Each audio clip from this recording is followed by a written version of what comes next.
It was the Manatee River, it was swelling, it was surging in, and then we had a huge pine tree fall.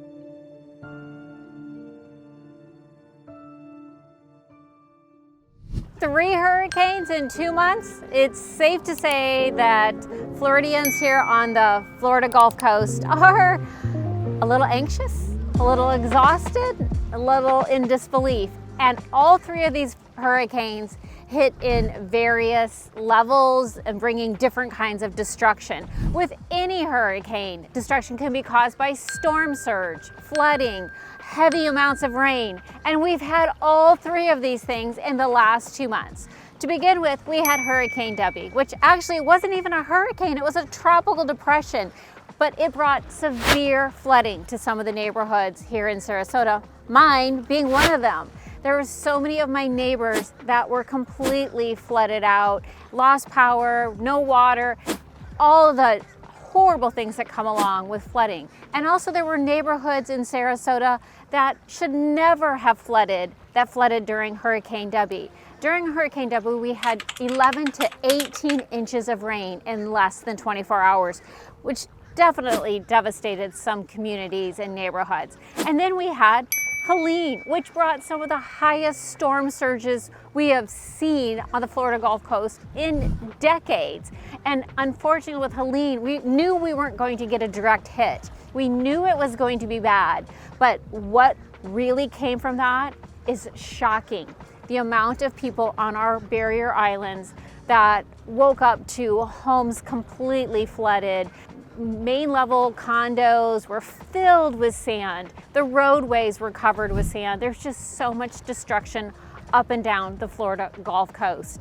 And then here we are 2 weeks later and Milton shows up. It's just kind of unbelievable. And I can tell you from living through a few hurricanes, not just this year, but in the past, you don't expect to get this many this quickly. So today I wanted to just kind of run down what's really happening here on the ground, what it feels like, and what the fears may be, because there's lots of fears around this now. It's like, what's this gonna do to our housing market?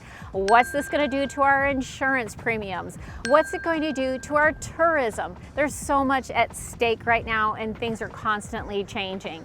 For instance, last week when I was shooting this video, I was walking along here. And now look at what we see, and it's just the debris everywhere. As I said, hurricanes can bring destruction through high winds, flying debris, rain, and storm surge, and we've had them all. Historically, after hurricanes make landfall and hit a community, naturally housing takes a little bit of a hit. One, there's too much work being done trying to get back up and running. So people aren't looking at homes, no one's putting their home on the market. So there's a natural slowdown. Also, for anyone that is displaced, they are looking for rentals, and that is going to change the market a little bit as well. So there's lots that happens immediately after a hurricane. Oddly enough, what might surprise a lot of people is that 3-6 months later, the housing market normally comes roaring back. First of all, people are getting back in their homes and they have improved their homes. They've had to do all of the work to make them better. And in Florida, we have newer and higher standards all the time, making our homes safer and safer. However, if you have an older home and it has to be remodeled, there are new codes that are in place for this, which can definitely change the landscape of real estate. So in the short term, is this going to affect housing? Absolutely. Will it have a long-term impact? Probably not as much as most people think. Although, are people going to be a little bit scared moving to Florida or the Gulf Coast after what we've seen this year? It's too soon to really tell, but I would love your opinion. If you've thought about moving to Florida, has it made you take a second look? I'd love to hear from you. Please put it in the comments below. So will all of these hurricanes make people not want to move to Florida? Well, as I was out here shooting, I actually ran into someone that hasn't been here very long, and I asked him that particular question. As we were out shooting, I ran into Andy. And Andy, where are you from? I'm from England originally. So how long have you been here in Florida? So I moved out here about 2 years ago. Okay. So me and my girlfriend live just over at the Tides at Waterside, if you know that over there. Okay, great. Yeah. So did you stay for the hurricane? We did you evacuate? Yeah, it was actually my first, pretty much my first hurricane. I mean, we had Helene and that, but Yeah. it kind of wasn't a major proper Exact- one for us here. Yeah. But you know, this was a big one. Everyone was saying about it right on TV. So did it make you second guess yourself moving to Florida? Do you know what? The Tides has just been built. Yes. So although we knew it had been built up to code, that made us more confident. However, you know, sometimes an old car's better than a new one.